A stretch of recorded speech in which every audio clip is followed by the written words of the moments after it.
Millions of frontline workers keep our economy running and are provided with the latest technology to do their jobs. But digital adoption, especially by frontline workers, is really hard. This is Frontline Innovators. We explore how to overcome challenges and achieve success when we empower our essential workers. I'm Justin Lake. And I'm Gene Signorini. Together, we speak with experts who are leading the way and driving digital transformation to the front line. This podcast is sponsored by Skillful, on a mission to help frontline workers learn and use the technology needed to succeed in their jobs. Welcome to the Frontline Innovators podcast. I'm your host, Justin Lake, and we've got another great episode for us today. Today's guest is a master certified life coach, a creative problem solver, and a hands-on corporate leader. He's currently the Director of Organizational Enablement at a leading insurance company. Please welcome Steve Acuna. Hello, Steve. Hi, Justin. Nice to be here. Thank you so much for coming today. And I want to get started, as we always do, and ask you the big question. What do you see as the biggest challenge facing the deskless frontline workforce today? First off, Justin, frontline workers are so important to businesses. And, I believe that they will always be impacted by change. They will always be struggling through change, unless there's a few things that change in regards to leadership and the importance and integration of change management protocols and processes within leadership. So I feel like frontline workers are really the case study for how change management can change the future of how we operate and how people interact with change management in general. So there's a lot to be said there, but I do believe that frontline workers are really the reflection, I would say, of how change management is actually working or not working in an organization. I think you couldn't have said that any better. And actually, I just had a conversation with a team member internally about some interactions that we've had with some external companies. And we've noticed that also, in that, we work in our business with a lot of the men and women on the front lines and the teams that support them. And we notice fundamental differences in the culture and how those companies treat and work with the men and women on the front lines. Mm-hmm. And you can see a distinct difference between those that are having greater success in their ultimate execution with the men and women on the front lines in terms of how deeply thoughtful, deliberate change management is really brought into their organization and their culture. Yeah, I can't agree more. I think the bottom line is that the DNA of leadership really needs to shift. And when we start thinking about the future employees of organizations, they're going to have different expectations about what it means to be ready for change. And if competencies aren't enhanced at the leadership level, then it's not going to be taken as seriously. It's not going to change for frontline workers. It'll remain a challenge for them to keep up with all of the speed of business and the things that they have to absorb. In my past, frontline workers, in many respects, they did have desks. But call center folks, had to deal with a lot of change all the time, and it was really difficult to make sure that they were ready for everything that was happening in the marketplace. And it was on the retail side, and this was when I was working at a large technology company. The preparation for retail products and everything else really lends itself to a lot of training, a lot of updates for knowledge-based articles and things like that really help frontline workers, or in this case, call center workers, to really deal with customer issues with the quickest responses, the best incident resolutions, and really, in many cases, the best efficiencies. That obviously it costs money to have support in that way. And it was amazing how frontline workers, those folks particularly, were able to absorb all of that. And they did it in a way that was really amazing to me, but it was hard and it costs a lot of time. And in many cases, there was a lot of inconsistencies in the way that customers were managed as far as, incidents or issues that they had to resolve. And I felt bad about it, to be honest with you, because it was constant. And the change, though, had to happen in regards to change, the way change management was approached, because the effectiveness wasn't something that was predictable anymore. It was really up to some really talented people that could actually absorb all those changes and actually produce a great outcome with customers. And that's just not fair, So a lot of the thoughts around backing things up and preparation and readiness for change really drove some behavioral changes in leadership. More importantly, it started to build some additional competencies in leadership that drove a lot more effectiveness for our customer support, our scores, and the way that people were feeling supported as call center folks or frontline workers. So there's a lot of opportunity there. But unless we start to think about what creates the changes and how those are managed intentionally by leadership, it's going to be a difficult challenge that really won't change in many respects, I don't believe. There's always going to be more, and it's always going to be faster. It's always going to be a challenge, right? So one of the things I love about call center operations is that the organizations that we've been around with, big call center operations, they know their numbers so well. Yeah. The hold times, average handle times, all the other things. It's a very detailed, metrics driven organization in most cases. And so what's really interesting to me about that is the fact that they are so measurement driven allows you to really look at the problems very objectively, somewhat mathematically, and look at that to say, well, the difference in 3 minutes times 1,000 contact center times 1 million calls a year times, it's like, okay, yeah, 3 minutes makes a big difference. And so I'm fascinated by that. It's unfortunate that in a lot of other areas, there's not as much volume and transaction volume, and there's just not as easy ways. So if you look at retail operations and field service technicians and some other areas like that, it's a little bit harder to get down to that level of granularity. But it also puts a bigger burden on those organizations because they are trying to tweak for efficiency and better customer experience and better customer outcomes. And with there being so much drive to the numbers, that the human elements of that can sometimes be impacted, I think. What are your thoughts on that? I think it's a great point you're making, and one I've thought about quite a bit because, it's really ties into a mindset. And the mindset is that you need to make situations better for folks to be performing at their most optimal levels. And with that mindset, let me back up in the mindset side of things. I think it's important for people to understand that you can affect how people operate and the efficiency gains just based off of making sure people are ready for change, period. I think the metrics are great indicators. Love the lagging indicators to understand what areas of focus need to be discussed or worked on. But how about some leading indicators on the readiness components for individuals that could perhaps even break through to new levels of performance based off of more systems thinking? Those kinds of things I think are critically important for companies to differentiate themselves. I mean, let's not do it like everyone else has already done it. Let's think about what needs to happen in the future for people to be even better than the expected metrics or tolerance levels for those metrics to show health. Let's try to create situations that actually foster breakthroughs, things that we can learn from the system as well if we do this right, so that we can learn how to be better in leadership positions and how to drive more effectiveness through change management.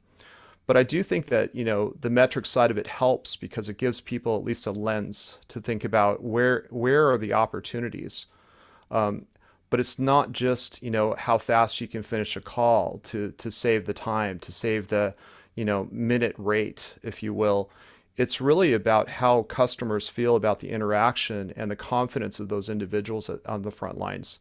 And I think that there's a lot to be said about individuals that can take partial information that's given to them and create a great experience with a customer, despite the fact that they weren't given the right information, they weren't given the right ways to prepare themselves to do their best.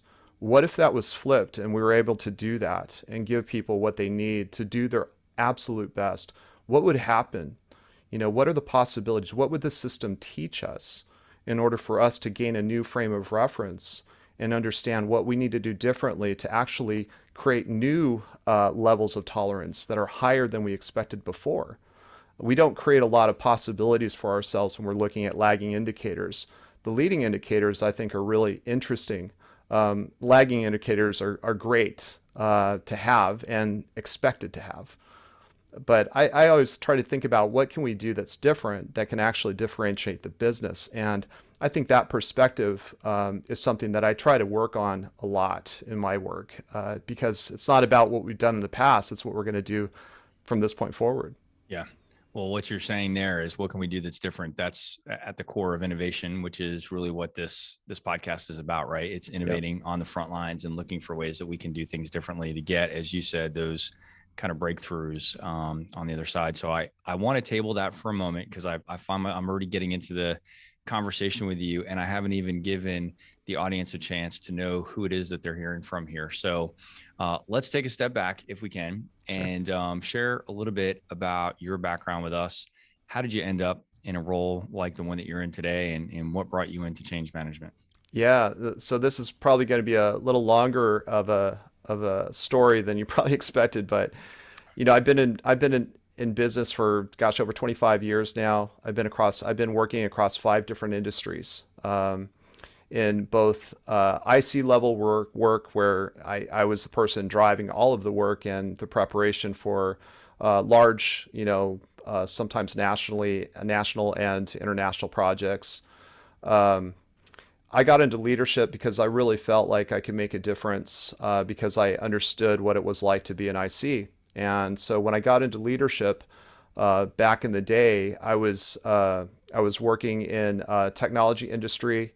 I was focused in on Lean Six Sigma work, which is an interesting story in itself. But a lot of the work there was about driving solutions that were going to be impactful on the business side and save money, save time, effort, all of that. But it really wasn't human based. It didn't focus on the human objectives.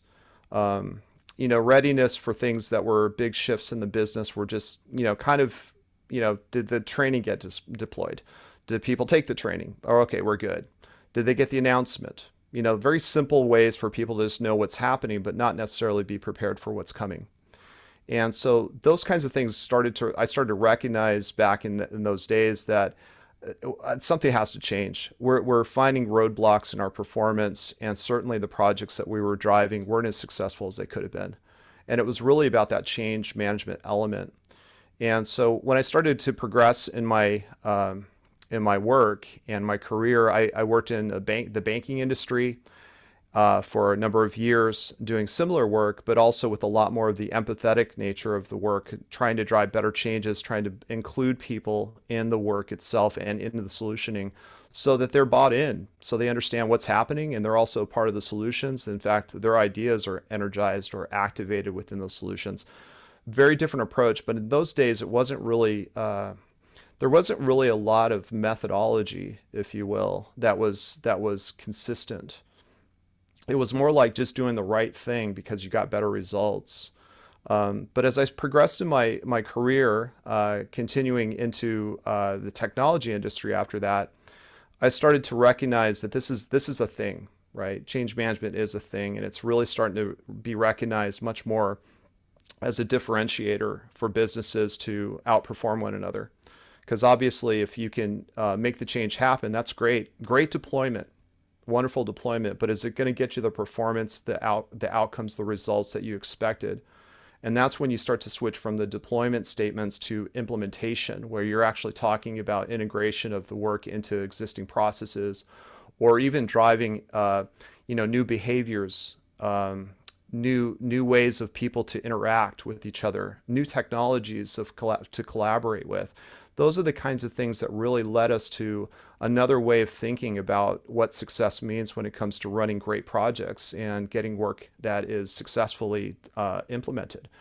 And so that's what got me started, is the realization that it's really about the people side, the human side, that's going to make the biggest differences. I mean, the other side of it, when it comes to the technical aspects or transactional processes, things like that, very much the things I used to do back in the day with the Lean Six Sigma work. But you can get some great efficiencies there, but pretty much everybody can get the same efficiencies using those methodologies. You can get a lot more efficiency if you understand the human side in addition to that. And so we focused on that, and that's when I started getting into certifications, and my team was getting certified at that time, And we started to recognize all the things that we never did that we should have done. And it was eye-opening. It was really eye-opening to recognize that and to realize that, wow, at least I can say that I've done it the wrong way long enough to know what the right way means, you know. And that was kind of, in a way, I had to forgive myself to recognize that I can take this forward and actually apply it. And I also have a personal story that I can share as well, but different subject, but it does tie into some personal matters that really have affected me and how I've applied change management even within my own life, you know, across outside of my job. So I want to hear the personal story. I really do want to come back to that, but you said a couple of things here that I don't want to let us go too far down before I ask you about these. So the first is Lean Six Sigma. I'm familiar with it. I've never been certified. I've been around people who are, and I kind of get the gist of it. You said something that I've never heard before, which is really not human-based. Can we dig into that a little bit more? Because it actually kind of makes sense, but I'd like to hear you describe that a little bit more. Yeah, absolutely. And I probably have, I don't want to be offensive to any folks that feel as though Lean Six Sigma is not human-based. Let me just say that we'll put a disclaimer on the podcast notes. Okay. No offense was intended by these statements. Yeah, I appreciate that. Thanks. You know, the human-based side of it is really about the behavior. And it's really about, and you've heard it many times over, I'm sure, with previous guests and future guests, we'll always talk about empathy and what that actually means when it comes to helping people succeed. For me, it's not so much, and from a Lean Six Sigma standpoint, it's much about the efficiency gains that systems create and the opportunities to optimize, you know, when it comes to the metrics that are important to a business, whether it's cost savings, whether it's, you know, throughput, all those things, very measurable, right? Everything has to be measurable to the point of understanding how you're improving a system or a process. And so a lot of the process improvement elements of Lean Six Sigma are used all the time, you know, but it's also a process of actually identifying solutions that are going to be optimal for the business and what optimal means for the business. So it's creating tolerance levels of certain performance levels that you know that you need to react to because it's below or above the tolerance of your system. So you do something or you have a plan for it. And so it sets all of those things up.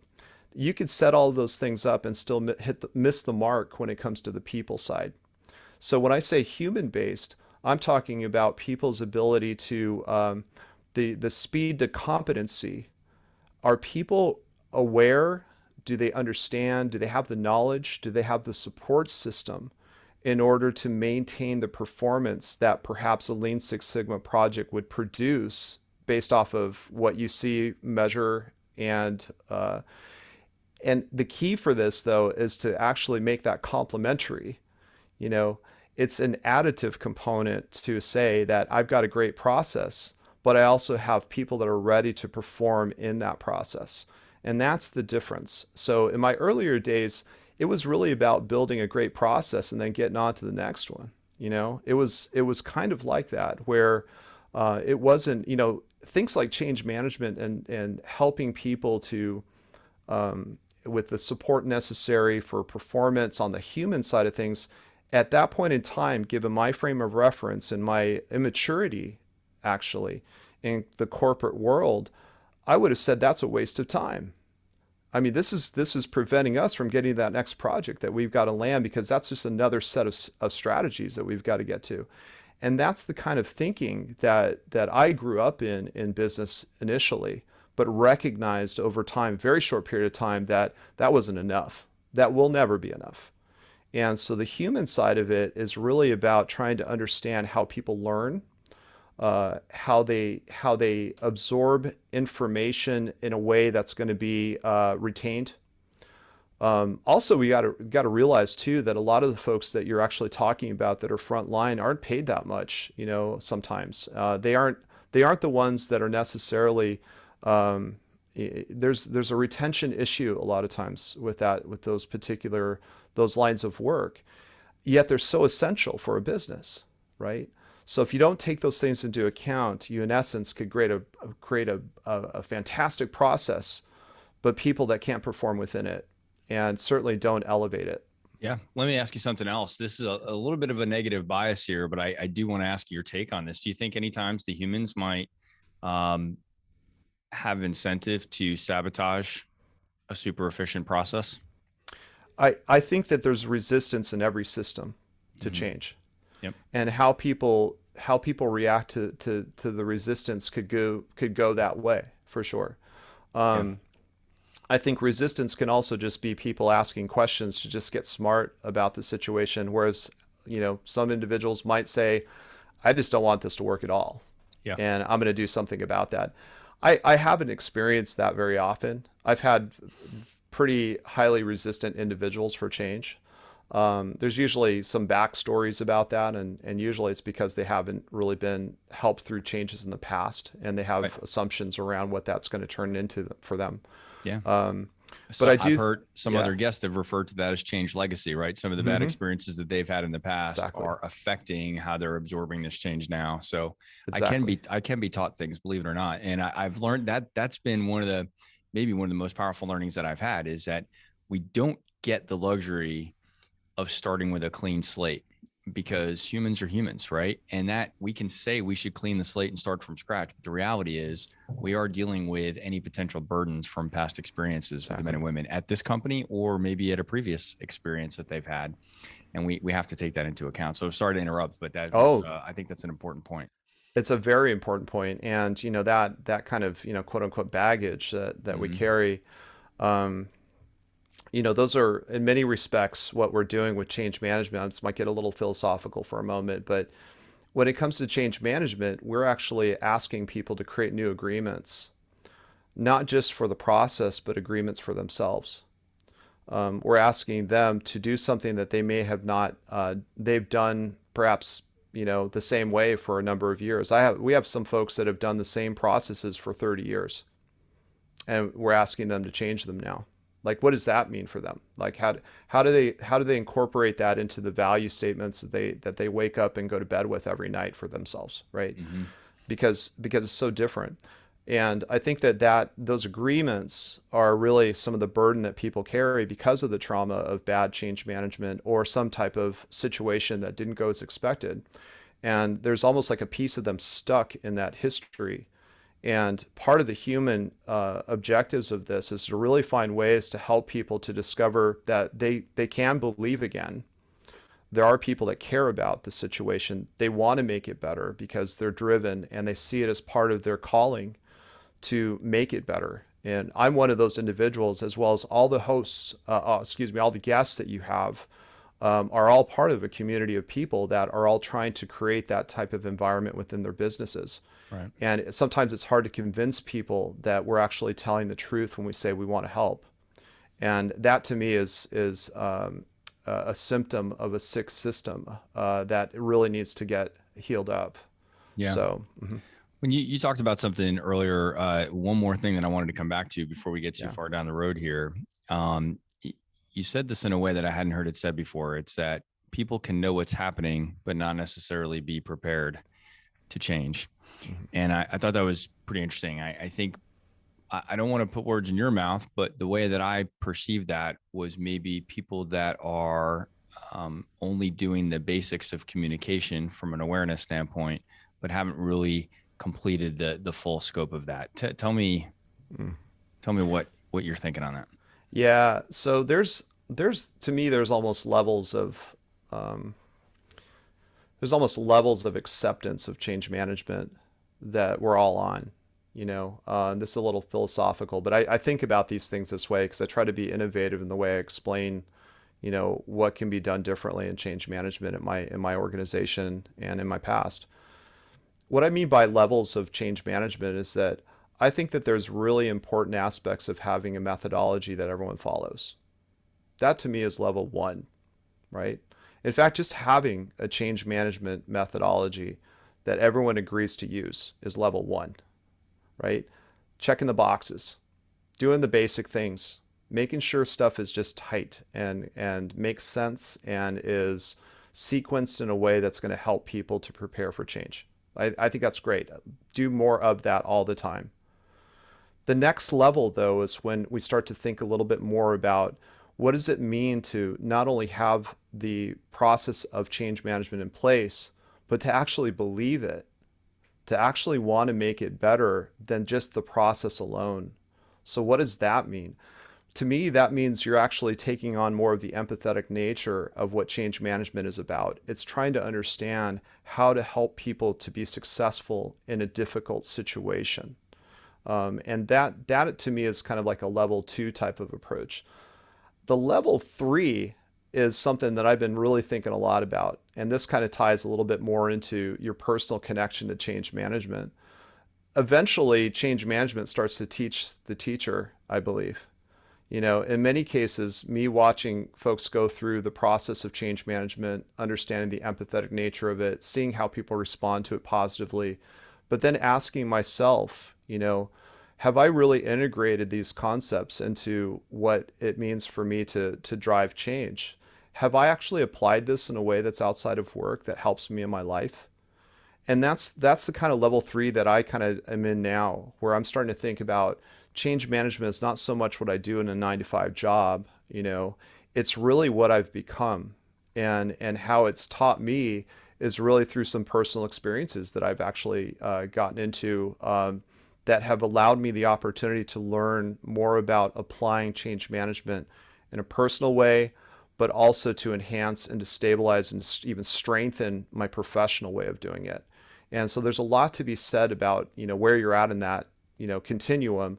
But geez, please be level 1, right? Because if you do that, that alone will remove probably 70-80% of the problems, But when you're trying to convince people to do level 1, that's when communities of change management folks like us, really need to come together to make sure that we're stabilizing ourselves and helping each other to be successful in our organizations. Because this is hard work. Yeah, it's hard work. it is.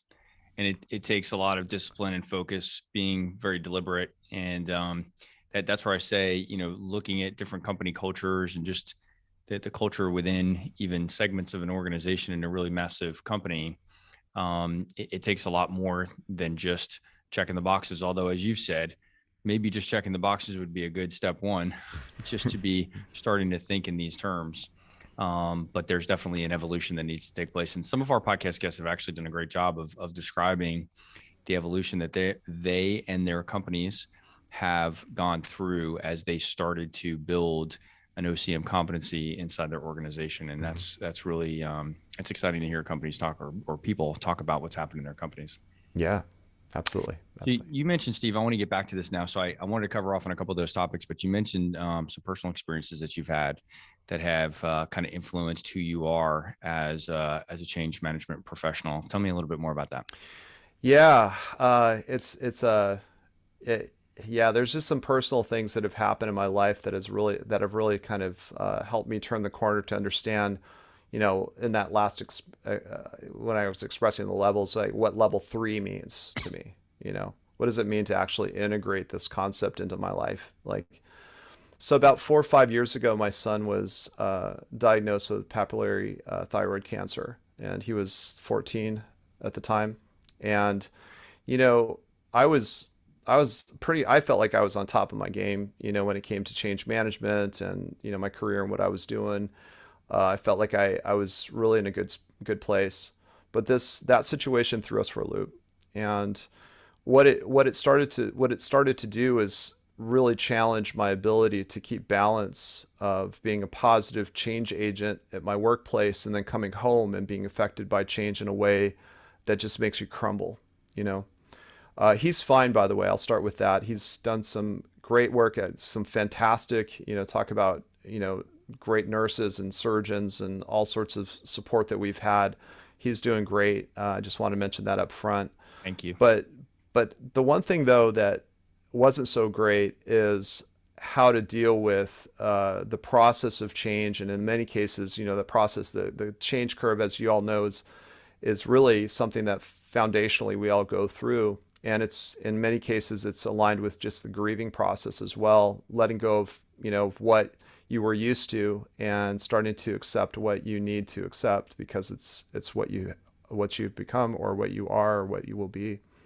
And in this case, I was struggling, and I had to really sit down and kind of, and I do mindfulness practice where I close my eyes and I think about like, what's the best situation here? What is the challenge that I'm dealing with? And what is the reconciliation between those two? And I start to think about what that means to me personally. And it just dawned on me. I was like, I've got the answer right in front of me. It's not change management at the workplace, it's change management in life. And I started to think about where I was in the change curve with the situation with my son. I started to think about what is it that I can do to actually help myself get educated. And I started working down just basically an ADKAR model on what it means to get through as a parent of a child that has cancer. And I started to recognize what that level 3 capability, competency, or understanding of change management meant, because it was helping me to address some of the difficulties that I was going through and the agreements that I had personally about resistance. And I was resisting every single moment because I wanted it to be different. I wanted this to all go away and be different. And I thought, wow, what a visceral experience to see this in a personal way, and also recognize that any person that I'm working with could be going through that same level of change. And in fact, in some cases, some people might even be affected as strongly as that, perhaps even with organizational changes where their jobs are changing, or maybe they're losing their job. And it started to dawn on me that this is a system that's all in one, and I need to learn from it. It can teach me, is basically what I came to realize. And so this is how I started to think about change management, not just being just something I do at work, but just something that's much more of a calling of mine, to help people understand that they're not alone. We all deal with change, some of it much more significant than others, but it still is an individual experience that's important for everyone to listen to, understand, and help people through. And that experience itself really broke down a lot of barriers for me to recognize that I need to also take my own medicine when it comes to change, and to recognize that I need to be kind to myself through that process. I need to forgive. I need to find ways to be supportive when I myself, need to recognize that I need to support myself. So all of that really kind of brought to light the importance of this work. We call it change management. I call it sometimes just living life, because we all deal with change. And for anyone that's gone through situations like that, and my son's situation was certainly not as bad as it could have been. These are the realities of what this work can do, is it can actually give you tools that can go beyond the walls of your virtual walls these days, of course, of your workplace, and into, ways to getting you through life. Yeah. And so I find this to be a really incredible gift that I've received. And it's something I openly try to share as often as I can. Well, first of all, thank you for sharing the story, and I'm thrilled to hear that your son is doing well now. I think that personal story, there were a few things I was thinking about as you were describing that, in that, like in many cases in a business context, not only did you have a role as a facilitator of change with your son, but you were also being affected by that change yourself, right? And I know we can't, it's almost silly for me to make this comparison, but I think there are some similarities in that, we have managers and other leadership that are being affected by this change. At the very same time, we're asking them to try to facilitate change with the men and women that report to them, and in the case of this show, are on the front lines. So we have to have empathy for them, the men and women on the front lines. We're trying to help figure out how we can help them facilitate change or go through that change. But we're also dealing with it, or many of the other men and women in the organization are also dealing with it. And so they have that dual role. And there's no greater version of that than being a parent trying to facilitate, the circumstance that you just talked about. But there is some version of that even in a traditional business context. And that's actually come up on the show a handful of times now, about the important role of leadership in change. So it's not just the men and women who are on the receiving end of the change, but it's also all of the other men and women who are in leadership capacity that also have to be facilitators and also be supportive of that change themselves. And that's something that goes back to when you and I had our prep call together. You talked about this. I have this in my notes: accountability of leadership to frontline workers. I mean, it was one of your key themes that you talked about. And so that kind of permeates everything that you've described in your journey through change management. Mm-hmm. Mm-hmm. I would say and I agree. I think that dual role was exactly what I was dealing with on a very personal level. And it was hard because, when you're a leader of people and folks are seeking stability through your words and your ability to keep everything moving forward, to show courage. And when you go home, it's a different situation. You start to recognize this duality of your role that doesn't make a lot of sense. And I collapsed it. I basically just stated, you know what, this is a real situation. And so what can I gain from it through the learning and understanding? What is it teaching me? And then how can I bring that forward to help people in my workplace or any other places that I was helping people through change? But to the point of actually having preparation for yourself or for your managers of frontline workers, or the system is the system. And if you're not thinking about change management all the way through to your sponsorship level and even to the CEO of a company, then you're missing some opportunities. Change management, as I've realized through this experience, is something that can actually help all levels, but it takes intention. It takes some planning. It also takes a little bit of perseverance through the resistance that you're going to encounter. Many times with changes that we have, just to flip back to the workplace, we have a lot of cascading processes to ensure that people are prepared for questions. And that has to be done in a way that is meaningful to those individuals that have to deliver the messages, right? To have to give the answers.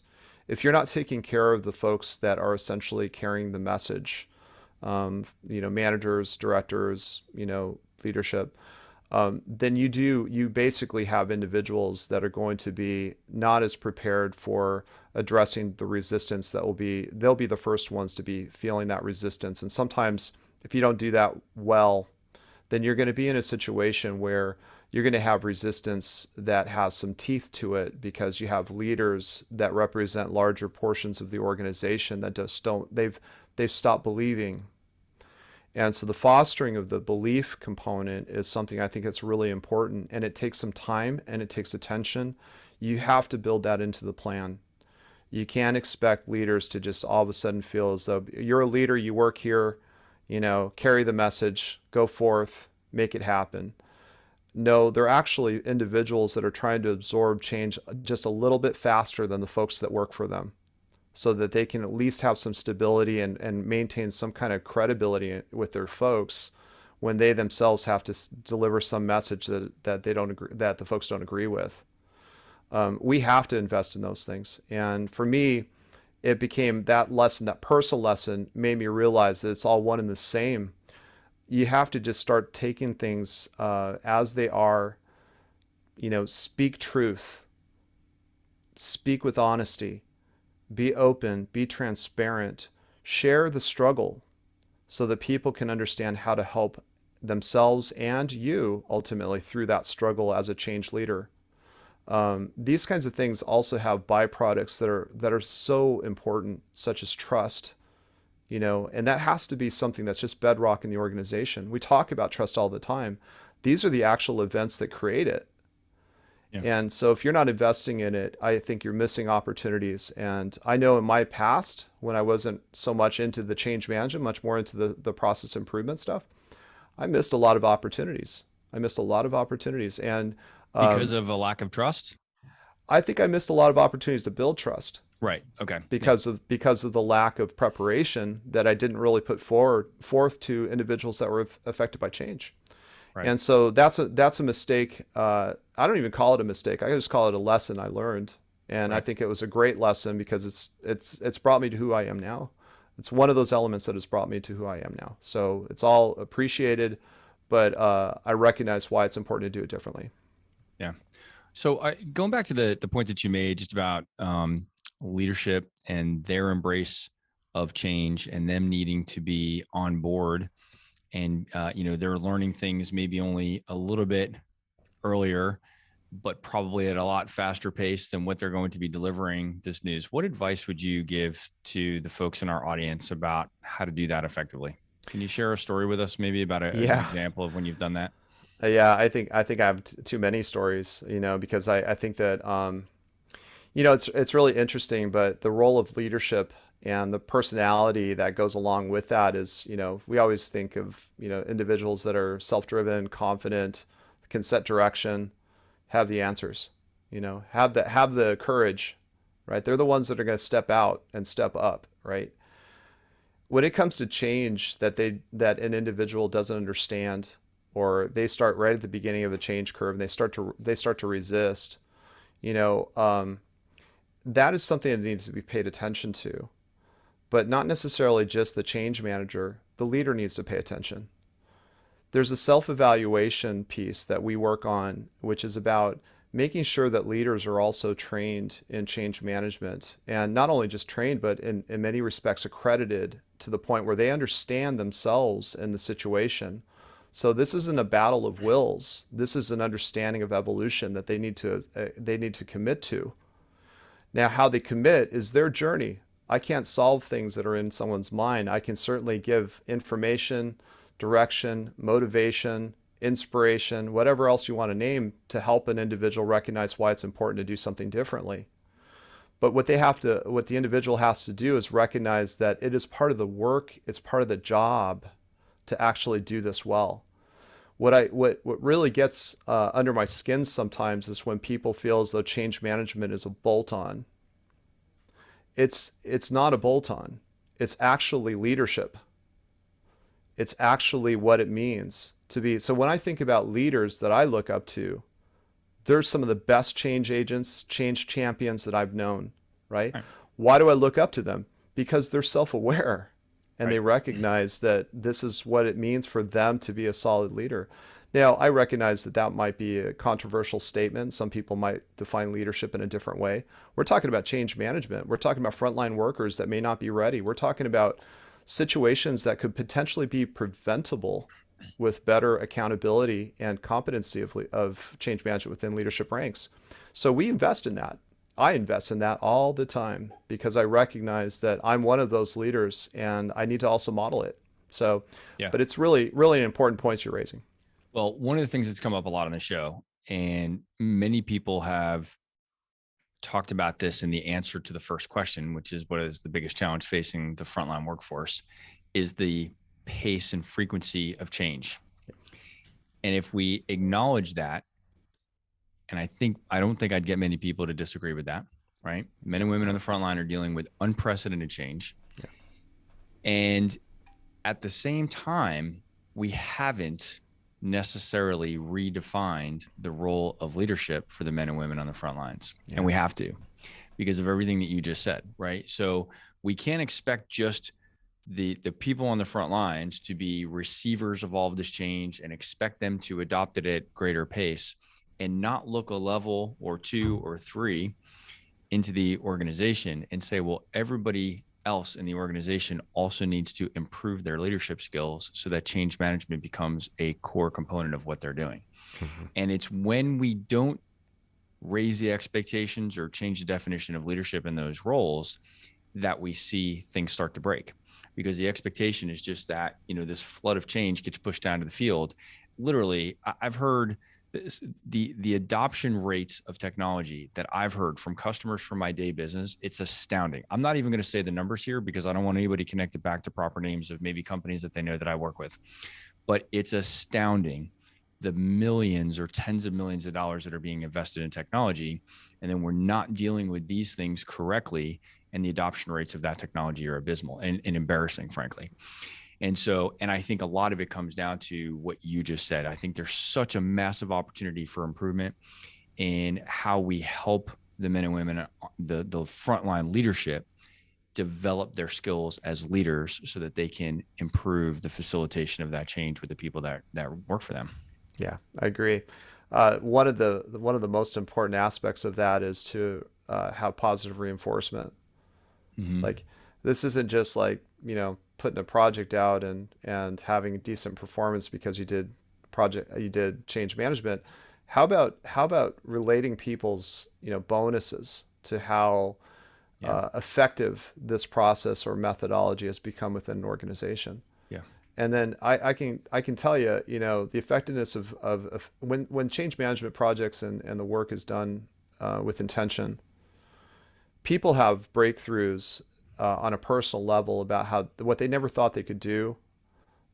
Sometimes it makes them feel as though their job has become a lot more effective and efficient because they're just in a better place to basically provide the support necessary for customers. What's the price tag of that?